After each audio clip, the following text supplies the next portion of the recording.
call the Messianic movement, no matter what you want to call it, Messianic Judaism, Messianic Israelite, Nazarene Israelite, Nazarene Jew, it goes by different names.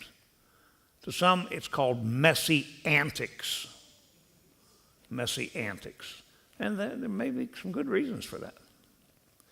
And what I want to do is take a good look at two groups of people. But in this second category of people, they have something in common. They all like to fight. They all like to argue. They all like to quibble. And they're all right and everybody else is wrong. What do they fight over? Everyone in these two groups, group one and group two, have something else in common. They've all jumped the ship.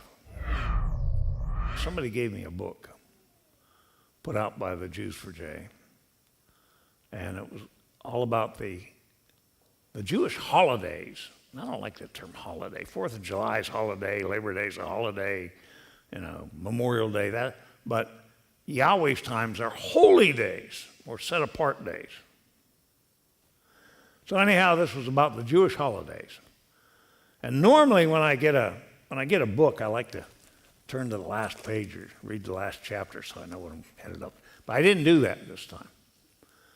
I started out with, I think the book started with Purim. And the last chapter was entitled Christmas, the greatest Jewish holiday. And it was all about how Christmas is the greatest Jewish holiday because that's when Jesus was born in a manger in Bethlehem. Polygamy was not forbidden in those days, but it was not encouraged. Men just did it. There was no law against it.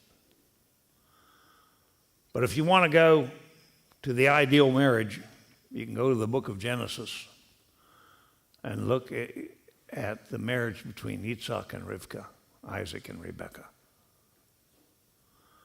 Isaac and Rebekah had what I consider the perfect marriage because Yitzhak did not want any other woman in his life. But here recently, he had a birthday. So I sent him a Facebook birthday greeting, the same one I do to everyone. Have a happy and blessed birthday. Be blessed.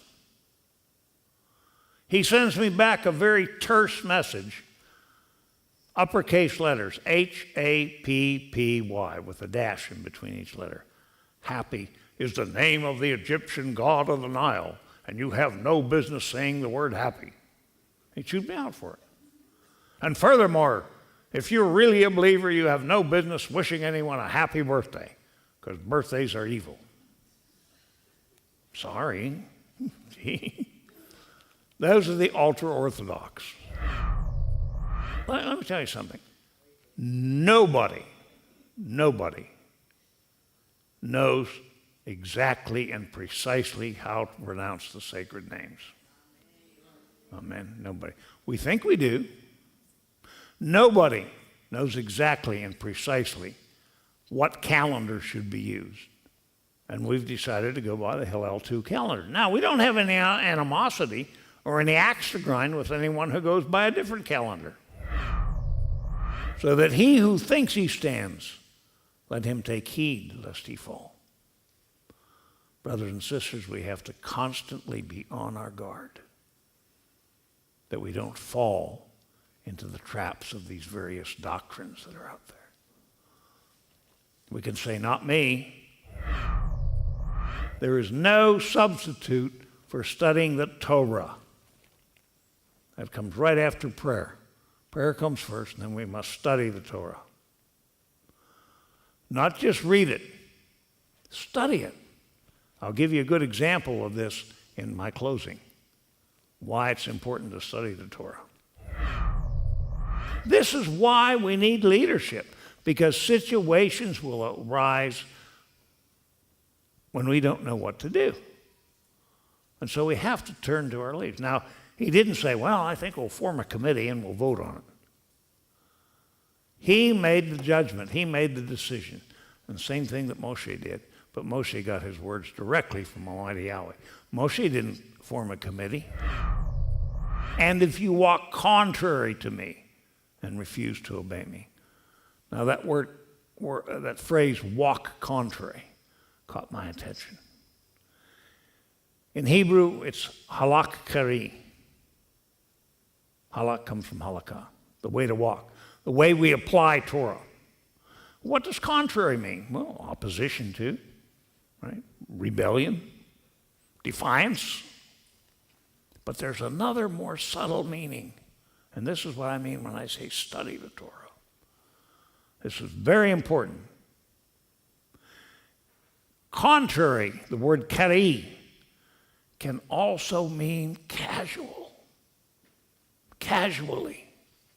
We cannot afford to walk casually. Oh, it's the Sabbath, I think I'll keep it. Our walk must be serious. It must be with purpose. He doesn't want casual worshipers. He doesn't want casual followers. He wants serious-minded people who have a clear-cut goal to make it into the kingdom, to be part of the Elohim family. He wants people who are serious about caring for one another and seeing and helping one another and encouraging one another. Don't be casual in your walk.